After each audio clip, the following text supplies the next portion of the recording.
네, 안녕하세요. 네, 저는 가천의대 길병원의 신경외과 척추센터에서 부교수로 근무하고 있는 손성희라고 합니다. 제가 오늘 말씀드릴 내용은 사실 이제 어떤 걸 말씀드릴지 많이 고민했지만 이렇게 조금 척추 내시경 수술에 대해서 정보가 그렇게 조금 약간 너무 깊게 들어가거나 너무 수박 겉핥기식이라고 해야 될까요? 그런 식으로 나와 있는 것들이 많은 것 같아서 척추 내시경 수술의 밝은 점과 안 좋은 점, 이렇게 명과 암으로 제목을 정했습니다. 그래서 초반에는 이제 척추와 이제 허리의 퇴행성 질환에 대해서 좀 간단하게 도입부 설명을 드리고 후반에 이런 척추 내시경 수술의 장점과 단점에 대해서 중점적으로 설명을 드리겠습니다. 당연히 여러분들은 저를 잘 모르시겠죠. 그래서 간단하게 제 자랑을 좀 하겠습니다. 저는 2006년에 가천의대를 졸업을 했고요. 2011년에 대한신경외과 전문의 자격을 얻었습니다. 그래서 가천의대 길병원에서 2006년부터 지금까지 쭉 근무를 했고, 거기서 이제 전공의, 그다음에 펠로우 전임의, 조교수, 부교수까지 거쳐서 지금 현재 재직 중입니다. 중간에 단기 연수를 해외로 두어 군데 다녀오긴 했지만 대부분 이 가천대 길병원 신경외과 척추센터에서 근무를 했고, 지금 현재는 다양한 학회에서 회원이나 임원 또는 학회지의 심사위원이나 편집위원으로 활동하고 있고, 그 외에 어떤 저술이나 여러 가지 논문들 집필하고 다양한 연구에도 관심을 가지고 있습니다. 그래서 제가 주로 하는 수술은 일반적인 척추 수술과 뭐 척추 변형 수술, 척추 외상, 종양 여러 가지 것들을 다 하고 있지만, 이제 최근 근래 들어서 여러분들이 제일 관심을 가지고 있는 게 최소침습적인 척추 내시경 수술이라서 거기에 대해서 준비를 했습니다. 제가 말씀드릴 목차는 다음과 같습니다. 그래서 초반에는 척추와 디스크가 무엇인지, 그리고 허리의 퇴행성 질환과 일반적인 치료법에 대해서 간단하게 좀 훑어드리고, 그 다음에 척추 내시경 수술에 대해서 장단점 위주로 말씀을 드리고 마지막에 결론을 맺겠습니다. 제가 젊어 보이시긴 하지만 이 척추 수술 경력만 10년은 조금 넘은 것 같습니다. 그래서 칭찬으로 알고 있겠습니다. 그래서 먼저 척추와 디스크에 대해서 설명을 드리겠습니다. 대부분 뭐 유튜브나 여러 가지 책자 같은 것을 봐서 알고 있겠지만, 척추는 크게 경추, 흉추, 요추, 청골, 미골 이렇게 나뉩니다. 그래서 저희가 주로 관심 있는 거는 경추, 흉추, 요추이고요. 요추는 특히 5개의 뼈가 있습니다. 그래서 이게 이제 옆에서 본 모양인데, 요렇게 허리가 요렇게 전만곡이라고 하거든요. 이렇게 굽어져 있고, 등은 반대로 이렇게 후만곡으로 굽어져 있고, 경추는 다시 허리처럼 이렇게 굽어져 있죠. 그래서 옆에서 봤을 때 이러한 S자가 중복되는 형태로 있어서 우리 몸의 밸런스를 유지해주는 역할을 하고 있습니다. 그래서 척추뼈와 디스크 또는 추간판으로 나눠서 볼 수가 있는데, 이 척추뼈와 뼈 사이에 이 디스크 추간판이 있고, 추간판을 이렇게 잘라서 단면을 보면 겉부분에는 섬유륜이라는 좀 단단한 밴드, 띠 형태로 되어 있는 게 있고요.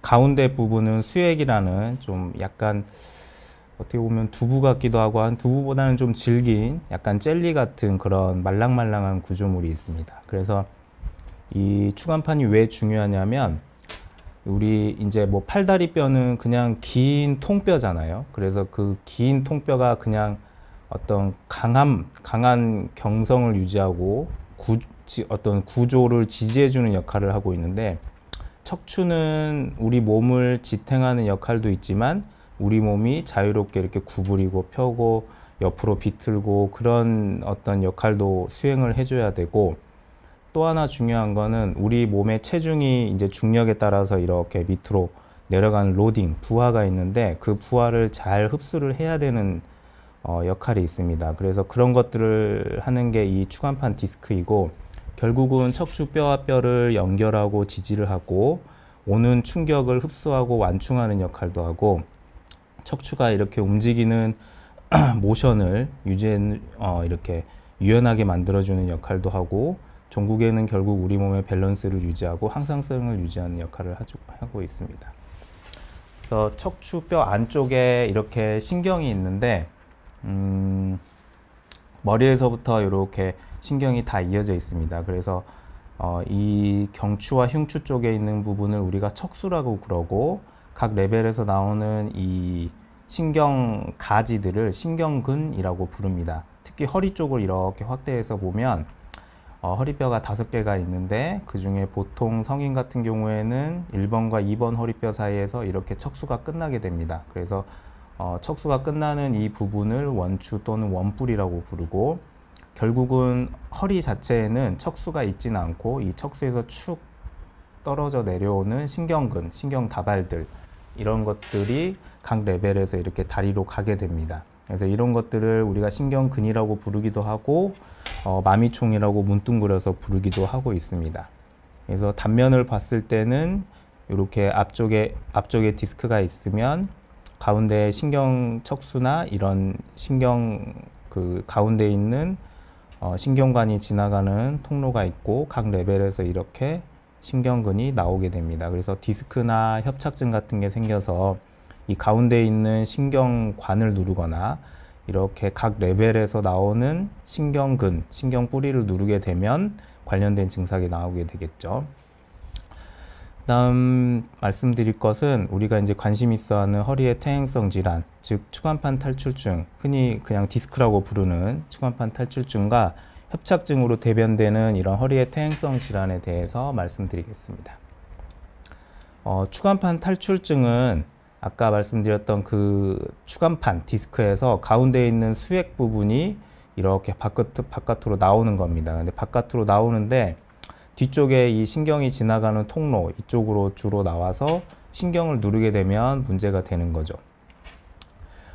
그래서 이 신경이 이 디스크가 나오는 정도에 따라서 뭐 단순한 팽윤이냐 아니면 탈출이냐 탈출이 되어서 이동이 되었냐 이렇게 정의를 하기도 하는데 그것들은 약간 주관적인 경향도 있기 때문에 중요하진 않고요.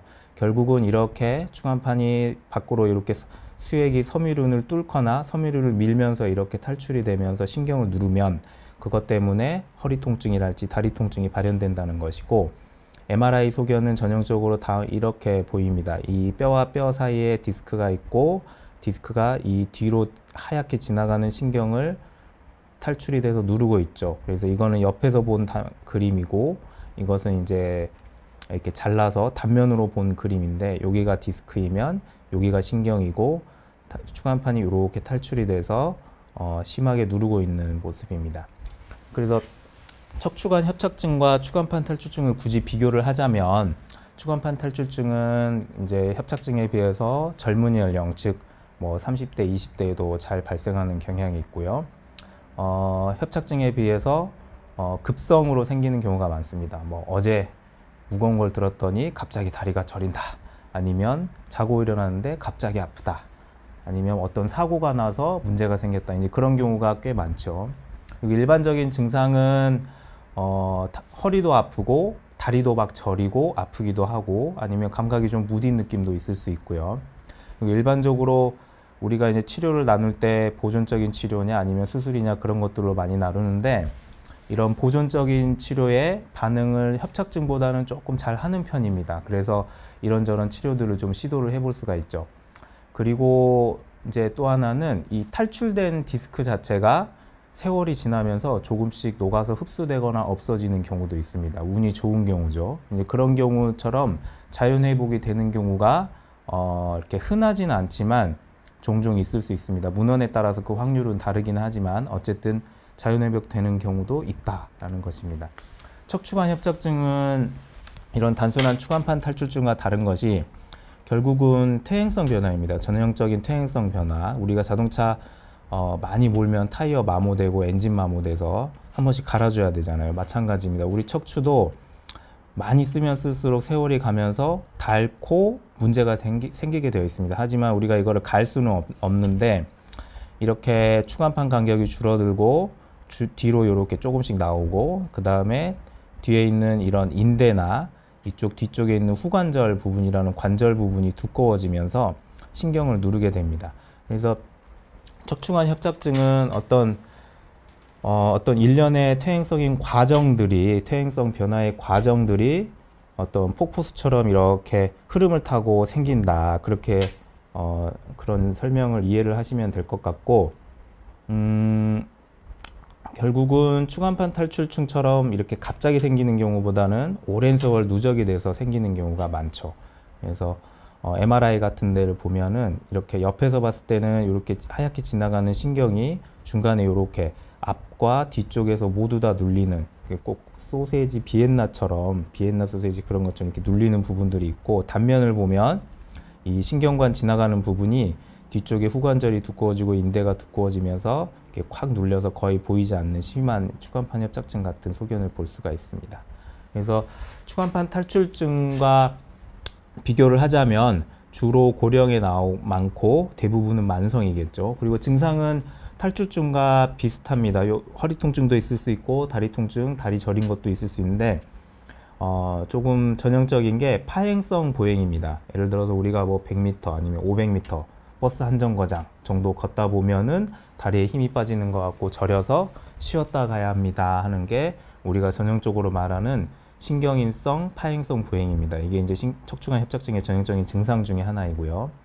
그래서 이게 오랫동안 눌리고 하기 때문에 주사 치료 같은 보존적 치료의 추간판 탈출증에 비하면 조금 반응이 좋지 않습니다. 그렇지만 반응이 없다는 건 아니고요. 추간판 탈출증에 비하면 반응이 좋지 않은 경우가 있고, 또 여러 번 맞다 보면은 효과가 반감되는 경우도 있더라. 그리고 추간판 탈출증과 다르게 디스크가 파열된 건 세월이 지나면서 저절로 녹는 경우도 있지만, 이 협착증은 계속 누적이 되면서 조금씩 쌓이는 거기 때문에 자연회복이 잘 되지 않는 경향이 있게 있습니다. 그래서 그렇고요.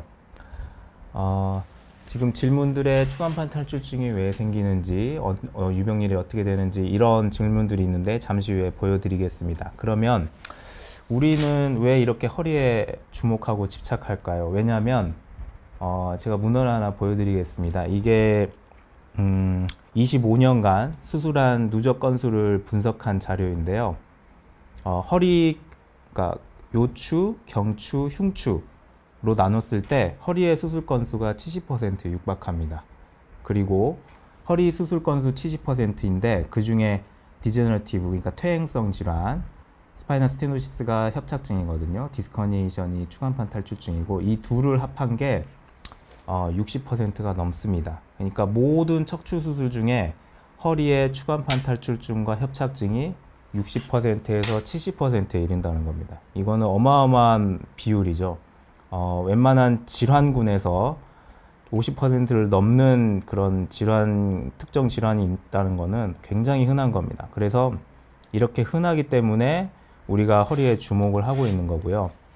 그래서 어떤 일반적인 유병률을 설명을 드리자면, 우리가 평생 요통을 1회 이상 겪을 확률은 80에서 90% 높게 잡으면 그 정도로 보고, 이런 허리 문제 때문에 다리가 아픈다 할지 이런 통증을 겪을 확률은 남성은 40%, 여성은 35%, 굉장히 높죠. 그리고 우리가 MRI를 그냥 예를 들어서 아무나 길 가는 사람 아무나 데리고 찍었을 때 70세 이상에서 MRI를 찍었을 때 척추관 협착증으로 진단이 되는 확률이 최소 50% 이상입니다. 그래서 이 정도로 굉장히 흔하기 때문에 우리가 관심을 가져야 되는 거죠. 그러면 궁금한 게, 허리병이 많은 건 알겠어요. 그러면 이게 왜 생길까? 왜 생기는지 알면은 예방을 할 수 있을 거 아니에요? 그래서 일반적으로 여러분들이 생각하는 원인들을 좀 짚어봤습니다. 유전인가? 부모님도 안 좋고 우리 부모 형제도 허리를 좀 안 좋은 것 같아. 그 다음에 젊었을 때 고생을 많이 해서 안 좋은가? 저도 젊었을 때 고생을 많이 해서 좀 허리가 좀 아프긴 하거든요. 운동을 너무 안 해서 그런가? 근력을 키우는 운동을 해야 좀 튼튼하지 않을까? 그런 막연한 개념이 있죠. 그리고 평소에 앉는 자세가 좋지 않아서 허리에 좋지 않을까? 아마 이런 생각들은 대부분 하고 있을 거예요. 물론 뱃살과 연관도 있죠. 밸런스가 깨지니까.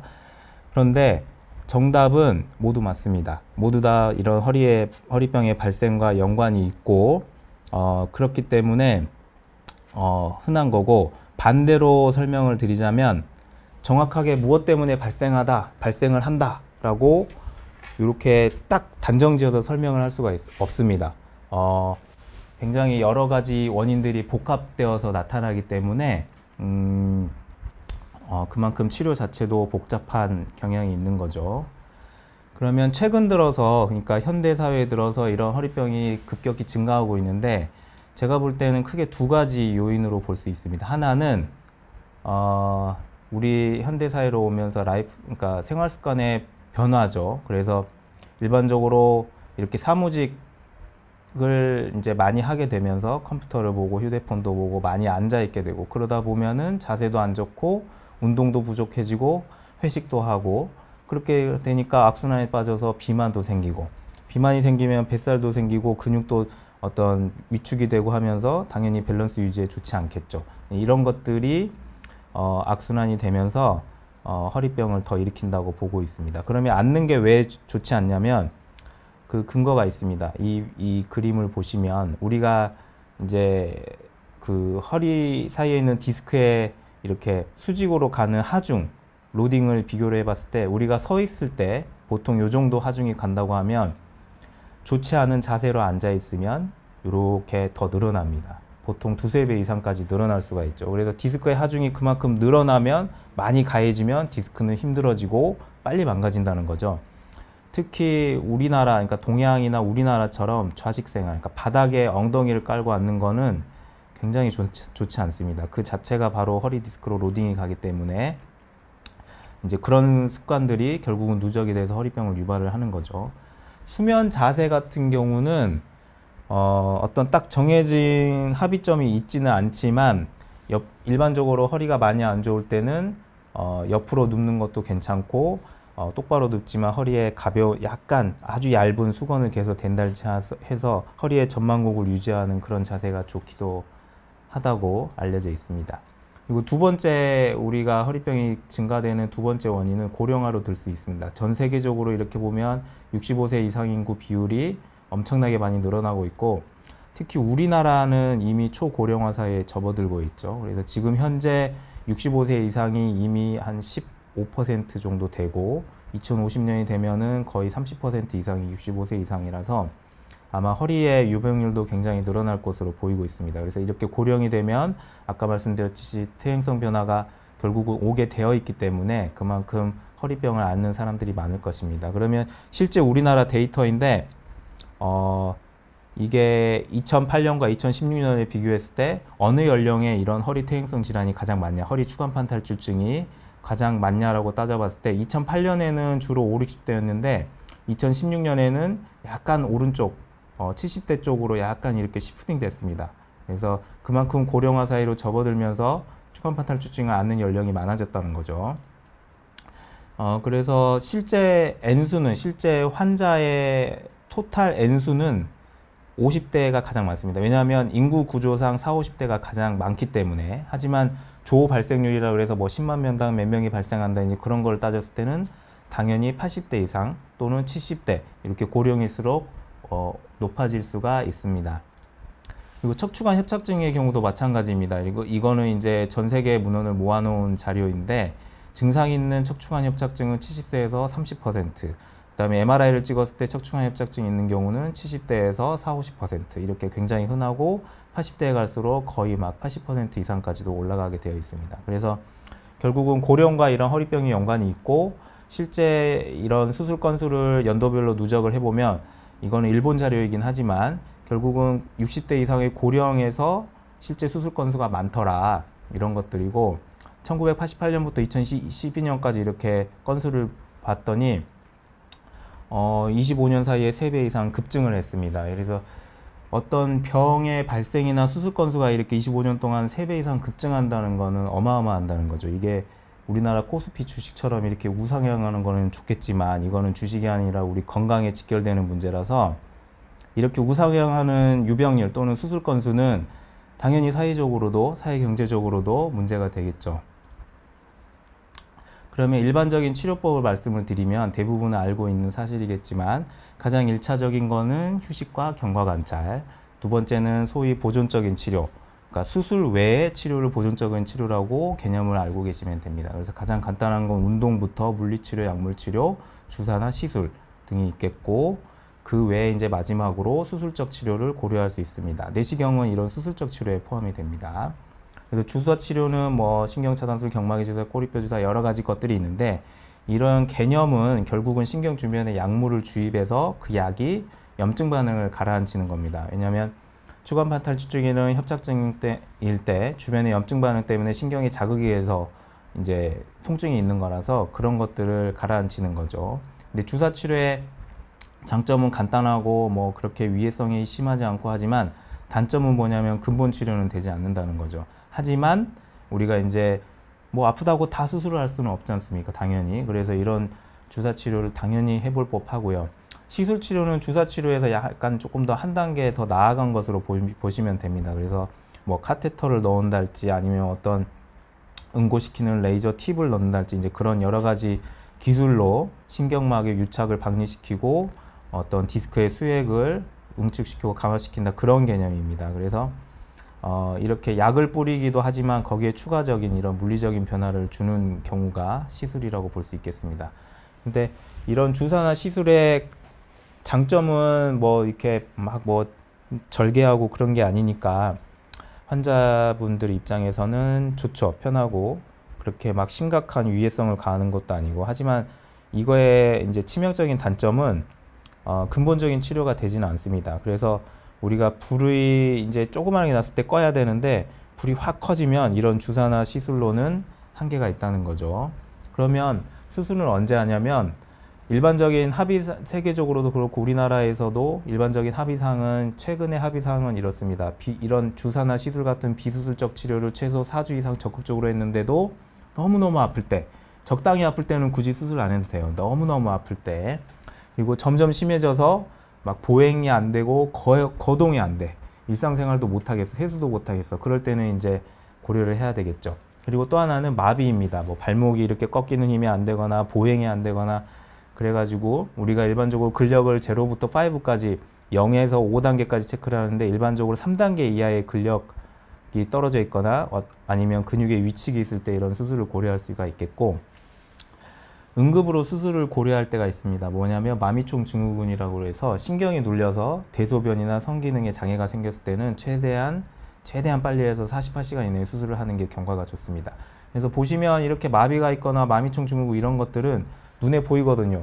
마비가 와서 못 걸어요. 아니면 소변을 보는데 잘 안 나오고 소변이 줄줄 새어, 이러면은 명확한 어떤 근거가 있습니다. 그런데 이런 통증에 대해서 이렇게 치료를 했는데도 많이 아파요. 이런 통증에 대해서는 좀 애매하거든요. 그래서 이런 경우는 결국 뭐냐면, 그 환자분들 개개인의 증상의 정도, 내가 일상생활을 어느 정도 할 수 있다, 즉 일을 할 수 있다, 이제 이런 것들에 따라서 내가 수술을 할지 아니면 그냥 이런 보존적인 치료를 하면서 견뎌낼지, 그런 것들을 결정을 할 수가 있겠습니다.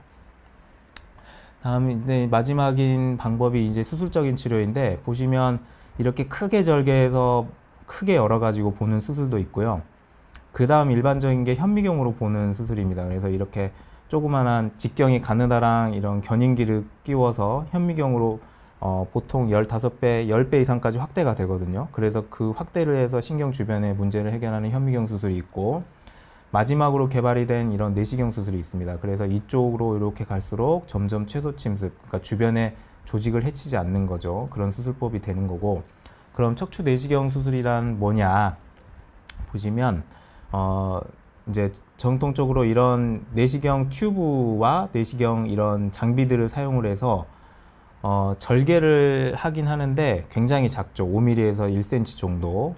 그래서 그렇게 작은 절개, 즉 어떤 구멍을 뚫는다, 그런 개념으로 해서 이렇게 수술을 하는 겁니다. 이제 당연히 필요한 장비들이 있고요. 내시경 장비도 필요하고, 그 다음에 일반적인 절개에서 하는 수술과 다른 수술 기구들이 필요합니다. 이렇게 대체로 얇고 긴 기구들이 필요해서 그런 내시경 튜브 안에 들어가서 수술을 하게 되는데, 당연히 절개가 작고 전신마취 아니고 국소마취로도 가능을 하고, 그리고 수술 시간이 이제 크게 여는 거에 비하면 짧은 경향이 있고요. 그만 주변의 조직을 이렇게 막 어떻게 안 하기 때문에 회복이 빠르고, 역사가 의외로 좀 깊습니다. 1990년 중반부터 시작해서 우리나라에서 유행하기 시작한 게 2000년 초반.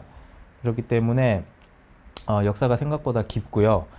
근데 최근에 들어서는 이 내시경이 그 두 가지 기술로 조금 나뉘고 있습니다. 하나는 구멍을 하나 뚫느냐, 다른 하나는 두 개 뚫느냐. 그래서 단일공이냐 양방향 내시경이냐 이렇게 나누기도 하는데, 원래 정통적인 내시경은 구멍을 하나 뚫는 것입니다. 그래서 그 하나의 튜브를 통해서 우리가 화면도 보고 기구도 넣어서 이렇게 수술을 하는 것이고, 2010년 중반쯤부터 해서 양방향 내시경이 많이 좀 발전을 했습니다. 그래서 두 개 사이에 어느 정도의 차이가 있기는 하지만 어쨌든 이렇게 나눌 수가 있다는 거고요. 현미경 수술과 비교를 하면, 현미경 같은 경우에는 이렇게 이렇게 어떤 직경이 작은 견인기를 넣어서 우리가 맨눈으로 본다고 생각하는 것과 같습니다. 맨눈인데 현미경 튜브를 여기다 이렇게 대가지고 이렇게 보는 거죠. 그래서 보는 시야가 넓을 수가 없습니다. 이 견인기의 이 주변의 경계부 여기까지만 볼 수가 있고요.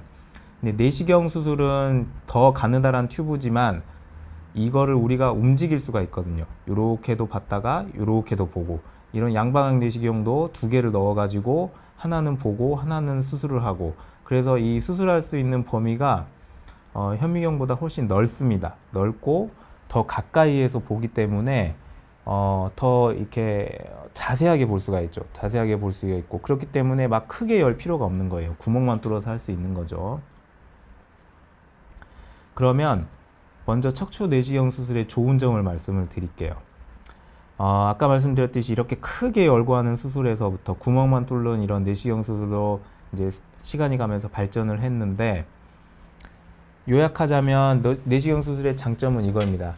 주변의 조직을 많이 이렇게 해치지 않는다. 그리고 상처가 작으니까 어떤 좀 보기에도 흉터가 크지 않겠죠. 그리고 출혈도 비교적 적고 막 주변 거를 해치지 않기 때문에 합병증도 조금 더 적은 것으로 알려져 있습니다. 그리고 그렇기 때문에 회복도 빠르고요.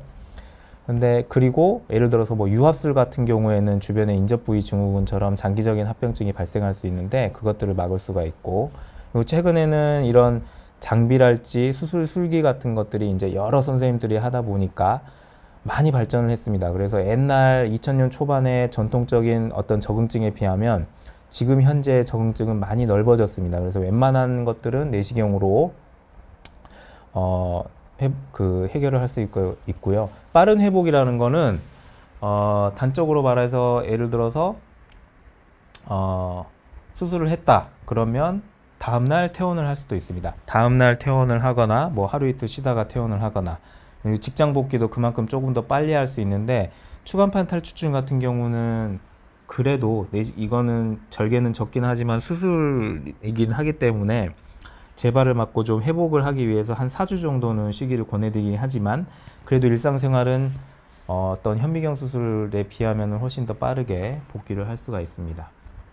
그래서 실제 이렇게 추간판 탈출증이 있고 단면에 이렇게 나와 있으면 이렇게 내시경 튜브를 넣어서 탈출된 추간판을 이렇게 제거하고 신경이 잘 풀려 있는지 확인을 할 수가 있습니다.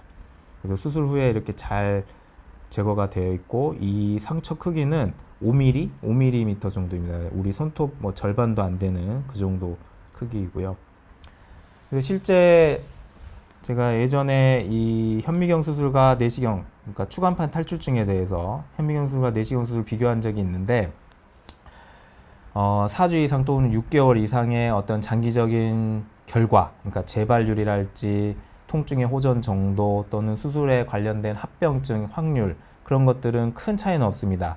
내시경이 조금 더 좋은 느낌은 있지만 통계적으로는 큰 차이는 없습니다. 하지만 수술 시간이나 그다음에 수술 직후의 수술 부위 통증, 왜냐하면 이제 절개를 하지 않고 구멍만 뚫으니까 당연히 그 부위 통증도 적죠. 그다음에 상처가 작다는 거, 그렇기 때문에 환자 만족도가 더 좋다는 거, 그리고 일상으로의 복귀 그 속도, 요거는 그 일반적인 현미경 수술이나 절개 수술이 내시경 수술을 따라올 수가 없습니다. 그래서 수술 직후의 어떤 그 단기간의 결과는 내시경 수술이 훨씬 작다는 게 제 연구도 그렇고 지금까지 나왔던 여러 가지 문헌에서도 그렇게 보고를 하고 있습니다. 그럼 척추교 내시경 수술의 장점을 보여드렸으면 단점도 보여드려야겠죠. 몇 가지 한계점이 있는데 하나는 적응증이 절개하거나 현미경 수술에 비하면 조금 좁습니다. 전보다는 많이 늘어나긴 했지만, 예를 들어서 내시경이 접근하는 그 공간을 추간공이라고 하는데, 그 공간이 너무 좁아서 내시경 자체가 안 들어간다든지, 아니면 디스크 자체가 어떤 이상한 방향으로 막 탈출이 된다든지, 디스크가 뼈처럼 이렇게 굳어 있달지, 아니면 여러 번 재발을 한달지, 복잡한 부분들, 그런 부분들은 내시경으로 좀 한계가 있는 경우들이 있습니다. 그리고 또 하나는 이렇게 척추가 막 이렇게 측만증이 심하다거나, 아니면 무슨 교통사고나 낙상사고를 당해서 막 뼈가 이렇게 어긋나 있다거나, 이런 외상들, 또는 이런 뭐 척추의 전이암이랄지 척수의 종양, 이런 것들은 아직까지는 내시경으로 해결이 안 됩니다. 그래서 이제 중요한 건 뭐냐면, 이 경우에는 척추 내시경을 하는 게 가장 적절한가, 그런 어떤 선택에 우리 이제 의사 입장에서도 그런 선택에 주의가 필요하고요. 두 번째 한계는 수술자의 어떤 숙련도입니다. 이것도 이제 제가 연구한 문헌인데, 추간판 탈출증 수술을 함에 있어서 현미경 수술과 내시경 수술을 할 때 어떤 게 더 쉽냐, 그거를 비교를 했을 때, 현미경 수술 같은 경우에는 우리가 이제 뭐 4년 동안 전공의 생활하고 그런 것들을 했다고 가정을 했을 때, 보통 한 10건 내외에 내가 혼자 하면은 10건 내외 정도 하면 많이 익숙해집니다. 그 수술 시간도 어느 정도의 그 안정적으로 유지가 되고, 어떤 안 좋은 상황이 발생하는 확률도 줄어들고요.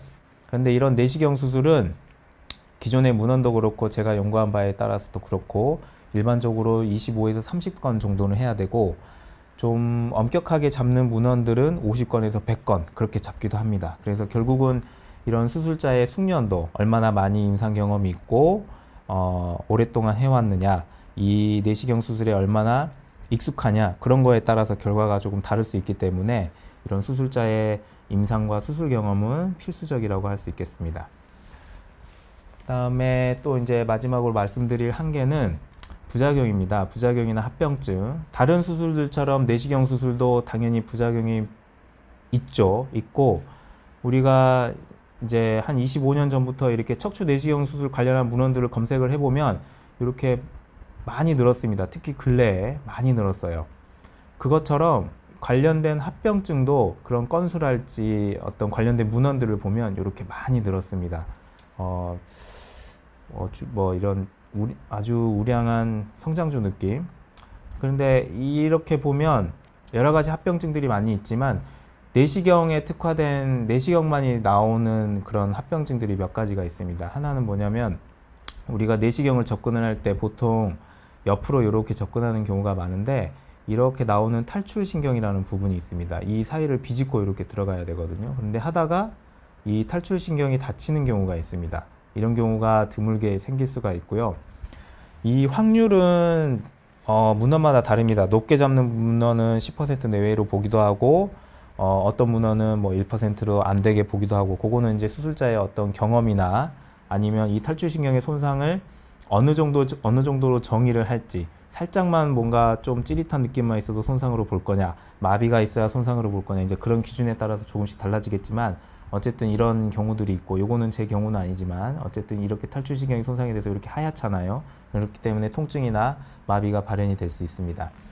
또 하나는, 이거는 뭐 현미경 수술에도 마찬가지지만, 우리가 신경을 싸고 있는 이 껍질, 이거를 우리가 신경막 또는 경막이라고 하는데, 수술 중에 이런 경막이 손상이 되는 경우가 있습니다. 찢어지거나 어떤 이렇게 짓이겨지거나 그런 경우가 예기치 않게 생길 수가 있고, 그럴 때는 안에서 순환하는 뇌척수액이 누출이 되거나, 아주 심할 때는 신경이 손상되는 경우도 생길 수가 있습니다. 그런데 이런 확률 자체는 1% 또는 0.1% 미만으로 매우 적지만, 당연히 이런 경우가 생길 수가 있다는 것이고요.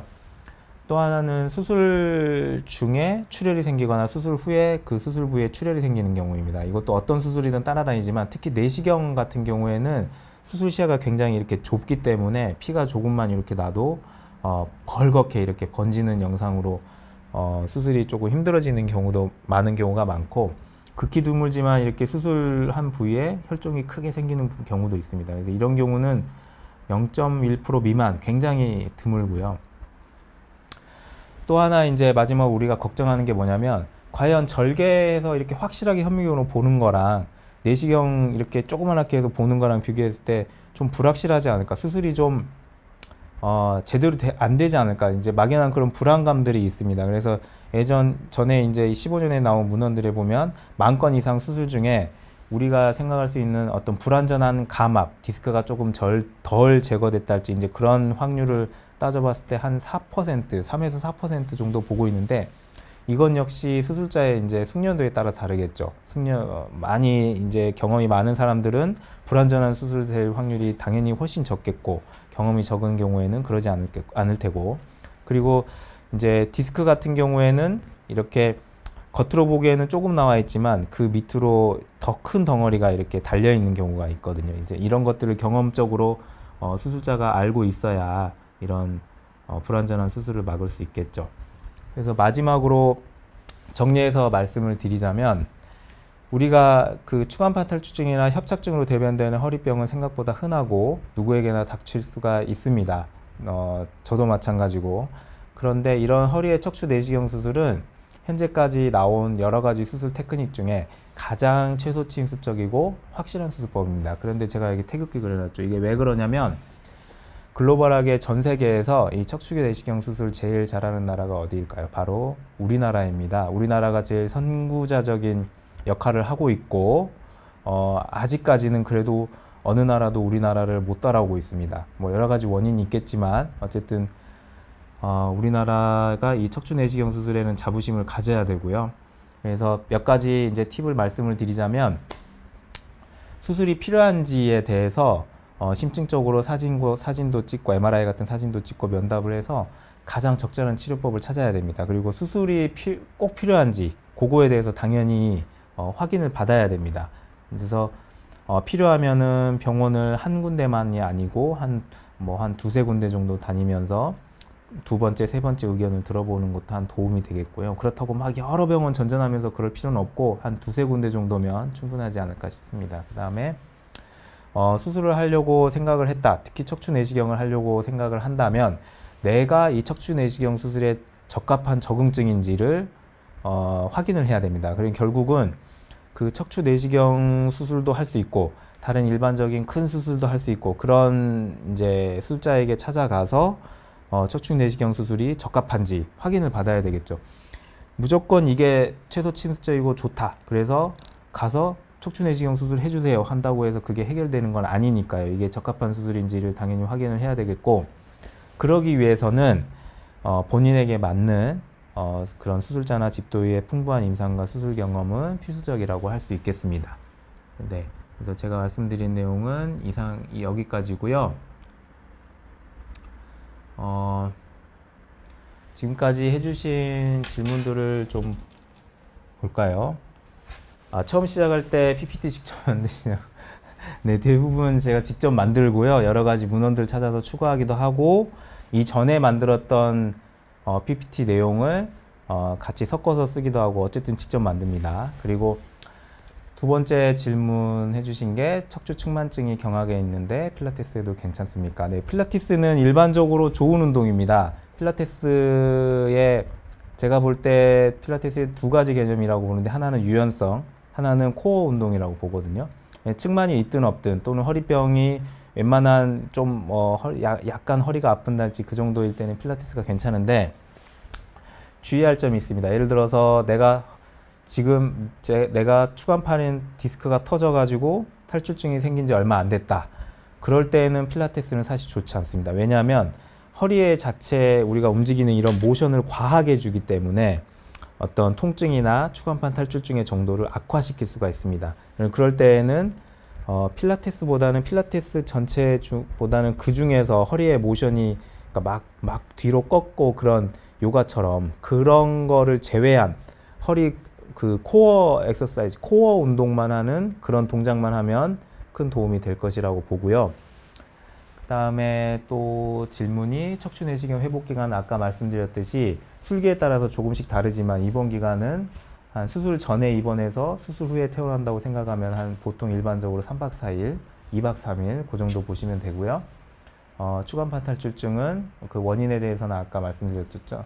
유전적인 것부터 생활습관, 아니면 어떤 급격한 외상, 퇴행성 변화, 여러 가지 것들이 복합적이기 때문에 원인이 이거 하나다라고 하기는 좀 힘들고요.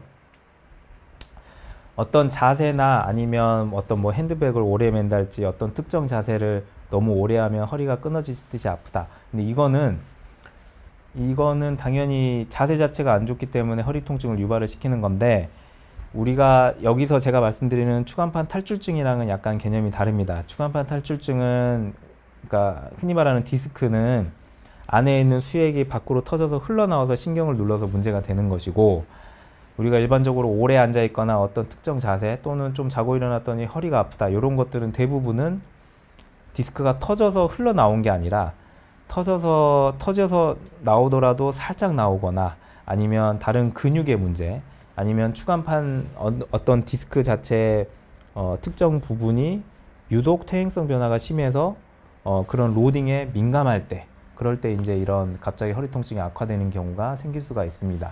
그런 것들에 대해서는 보통은 대부분 막 수술이나 그런 것들이 필요하지는 않고요. 이제 통증에 대해서 시술이나 먹는 약으로 조절을 하고, 장기적으로는 근육 운동을 해야 되죠. 코어 운동을 해서 허리 주변의 근육을 튼튼하게 키워주면 허리에 가는 로딩이 부담이 적어지기 때문에 증상 완화에도 도움이 됩니다. 그리고 이제 유병률이나 언제 객과되는지 그것도 아까 말씀드렸는데, 대부분은 이제 40대 이상, 50, 60대에 많이 생기고, 협착증은 고령일수록 더 많이 생기고, 하지만 추간판 탈출증은 30, 40대, 심지어 20대나 10대에도 생기는 경우가 많다라고 보시면 되겠습니다. 침대는 딱딱한 게 좋나요? 말랑한 게 좋나요?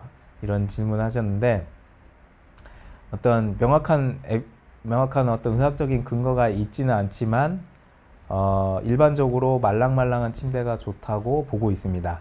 그리고 중요한 거는 바닥에 이불을 깔고 자느냐 아니면 침대에 생활하느냐, 그 차이가 중요하거든요. 우리가 바닥에서 생활하면 아무래도 좌식 생활이기 때문에 허리 디스크에 로딩이 가게 돼 있습니다. 그런데 침대는 이렇게 높아져 있는 턱이 있기 때문에 눕거나 자세히 일어나거나 하면서 허리에 가는 부담이 적게 되고요. 그리고 오히려 딱딱하면 우리가 누웠을 때 그 자체 압력이 가기 때문에 통증에 좋지 않다고 일반적으로 보고 있고, 그래서 말랑한 게 좋다고 일반적인 컨센서스는 그렇게 보고 있습니다. 바디필로우도 도움된다고 하던데, 이런 것들은 뭐 경우에 따라서는 당연히 도움이 되는 경우도 있고요. 하지만 딱 통계적으로 그냥 다른 것보다 이게 더 좋다라고 주장하기는 조금 힘들고, 요거는 개개인에 따라서 달라질 수 있을 것 같습니다. 그리고 또 하나 질문해 주신 게, 선천성으로 허리 질환이 생겨서 퇴행이 빨리 올 수 있을까요? 이런 경우가 있고요. 종종 보는 것들이 우리가 이제 척추 분리증이라 그래서 뒤에 척추를 형성하고 있는 뼈 중에 뒤쪽에 있는 후궁이나 협부라고 부르는 부분이 있는데, 그게 이제 선천적으로 보면 청소년기에 너무 활동을 많이 하거나 어떤 운동선수들, 그런 분들이 어떤 이벤트를 겪거나 해가지고 그 협부가 이렇게 균열이 되는 분들이 있습니다. 그거를 우리가 척추 분리증이라고 하는데, 그게 결국은 세월이 가서 뭐 30, 40대 이상 지나면 주변에 협착증이나 척추 전이증이라 그래서 뼈가 이렇게 앞뒤로 빠지는 그런 병이 진행이 될 가능성은 있습니다. 그리고 또 몇 가지 경우들이 물론 많습니다만, 예를 들어서 선천적으로 디스크 한 군데가 없어서 뼈가 붙어 있달지, 그런 경우에는 주변에 다른 디스크가 할 일이 많아지니까 그런 허리 질환이 잘 생길 수 있겠고, 또 어떤 경우에는 척추관 협착증이 선천성으로 있는 분들도 있습니다. 그러니까 아까 말씀드렸듯이 퇴행성으로 뭐 인대가 두꺼워지거나 그 후관절이 두꺼워져서 이렇게 신경이 눌리는 게 아니라, 선천성으로 신경이 지나가는 신경관 통로 자체가 좁은 분들이 있습니다. 이제 그런 분들은 올레가 좁아져 있기 때문에 디스크가 조금만 나오거나 아니면 인대가 조금만 두꺼워져도 증상이 확 나오는 경우가 있습니다. 그래서 그런 경우가 드물지만 있고요. 이제 또 질문 주신 게 척추 내시경 수술의 위험도가 궁금합니다라고 말씀을 주셨는데, 통계적으로는, 그러니까 추간판 탈출증이나 협착증에 대해서 통계적으로는 현미경 수술의 위험도와 비교를 했을 때 큰 차이가 없습니다. 문헌에 따라 다르지만 통계적으로는 대부분 그렇고, 어떤 문헌에서는 내시경 수술이 위험도가 더 적다, 그러니까 합병증도 더 적고 그렇다라고 주장하는 문헌도 있고요. 반대로 어떤 문헌은 그래도 내시경은 좁은 데서 막 이렇게 하기 때문에 시원하게 열고 하는 뭐 현미경이나 절개 수술이 안전하다라고 반대로 주장하는 사람들도 있습니다. 하지만 이제 그런 문헌들은 좀 대부분 옛날 문헌들이고요. 근래 어떤 시스테마틱 리뷰, 그러니까 여러 문헌들을 다 합쳐서 보는 문헌이랄지 근래 문헌들은 대부분이 별 차이가 없거나 내시경 수술이 조금 더 낫다라고 보시면 됩니다. 그런데 아까 좀 무서운 합병증들을 몇 가지 보여드렸는데 그 확률 자체는 그렇게 높지 않습니다. 다 합해도 뭐 이제 숙련된 수술자라는 전제하에 다 합해도 뭐 한 1% 될까 말까 그런 확률들이기 때문에 그렇게 막 크게 걱정하지 않으셔도 되고요. 척추 내시경으로 유합술 수술도 가능합니까? 네, 요즘 한 2, 3년 전부터 기술이 많이 좋아져 가지고 내시경으로도 유합술을 합니다. 하는데 모든 경우에 다 할 수 있는 건 아니고요. 그러니까 어렵지 않은 경우, 그러니까 그 막 뼈가 심하게 뒤틀려져 있거나 그런 경우는 내시경으로 하는 경우는 좀 제한점이 있고, 어느 정도 숙련도에 따라서 해볼 법한 경우에만 아직은 내시경 유합술을 하고 있습니다. 그런데 이게 문헌이 그렇게 많지는 않습니다. 많지는 않고, 제가 얼마 전에 이것도 체계적 고찰을 한 적이 있는데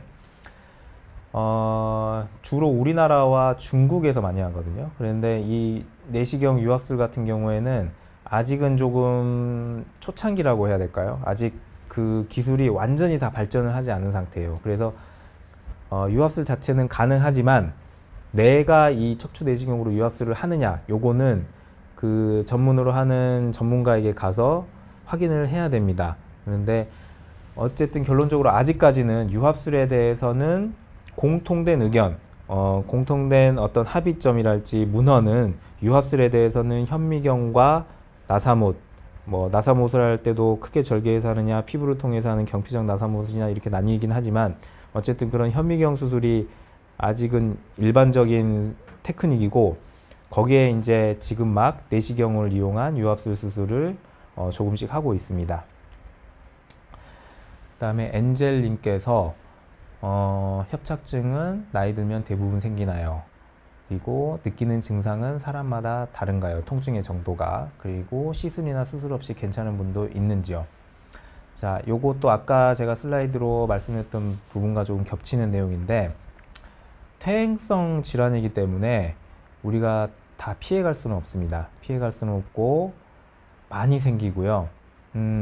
나이가 들수록 많이 생깁니다. 그리고 아까 슬라이드 보여드렸듯이 보통 한 70세, 65세에서 70세 넘어갔을 때 MRI를 찍었을 때 협착증이 생기는 경우는 30에서 50% 정도로 보고, 80세 넘어가는 분들 MR을 찍어보면 보통 한 70에서 80%, 10명 중에 7, 8명은 MRI에서 협착증이 있습니다. 하지만 같은 협착증이어도 사람에 따라 느끼는 증상은 천차만별입니다. 같은 협착증이어도, 비슷한 정도의 협착증이어도 어떤 분은 난 증상 아무 증상 없는데 멀쩡한데, 이런 분들도 있고요. 어떤 분들은 이제 증상이 심해서 걷기도 힘들고 통증도 심하고 이제 그런 분들이 있습니다. 이거에 대한 설명은 여러 가지 설들이 있지만 어쨌든 증상이 완전히 MRI의 정도에 따라서 흘러가진 않는다는 것이고, 그렇기 때문에 사람마다 증상이 다르고, 그렇기 때문에 특별히 협착증이 있어도 특별히 어떤 시술이나 수술을 하지 않아도 괜찮은 분들이 있습니다. 당연히 있습니다. 근데 일반적으로 그런 분들을 보면 문헌도 그렇고 제 개인적인 경험도 그렇고, 원체 어떤 주변의 근육이 튼튼하고 특별한 과거력, 심각한 어떤 과거력, 뭐 심한 뭐 당뇨랄지 아니면 어떤 암을 앓는다든지 이제 그런 심각한 과거력이 있지 않고 평소에 건강했던 분들, 그리고 전반적으로 척추의 밸런스가 잘 유지되고 있는 분들, 근데 그런 분들은 나이가 들어서 협착증이 어느 정도 그 영상에서는 협착증이 보여도 증상은 거의 없는 경우들이 많이 있습니다. 그래서 결국은 관리를 얼마나 열심히 하느냐, 운동을 얼마나 열심히 하느냐, 그것도 허리에 좋은 운동이 있고 나쁜 운동들이 있거든요. 그래서 허리에 좋은 운동을 얼마나 꾸준히 열심히 하느냐에 따라서 장기적인 결과가 조금씩 다를 거라고 생각하고 있습니다. 네.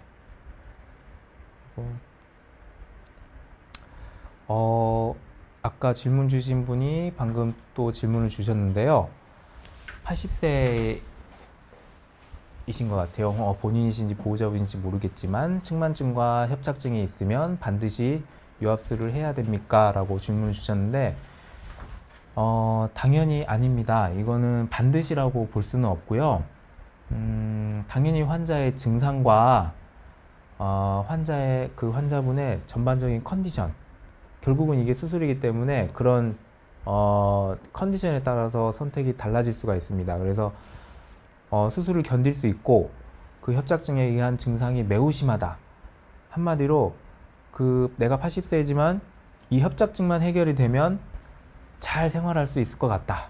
요것만 해결이 되면 내가 일상생활 요것 때문에 힘든데 요것만 해결이 되면 잘 해결이 돼서 뛰어다닐 것 같다. 이제 그런 분들은 당연히 수술의 이점이 크죠. 그런 경우에는 수술을 하는 게 맞는데 막 이런 전신 마취를 하는데 뭐 위험하니 많이 이제 그런 합병증이 많고 증상 자체가 심하지 않고 그런 분들은 굳이 수술을 할 필요는 없습니다. 이거는 80세뿐만 아니라 모든 환자분들에 다 해당이 되는 거고요. 그래서 이런 것들은 개별적으로 면담을 하고 확인을 해서 그런 치료 방법에 대해서 상의를 하시는 게 맞을 것 같습니다.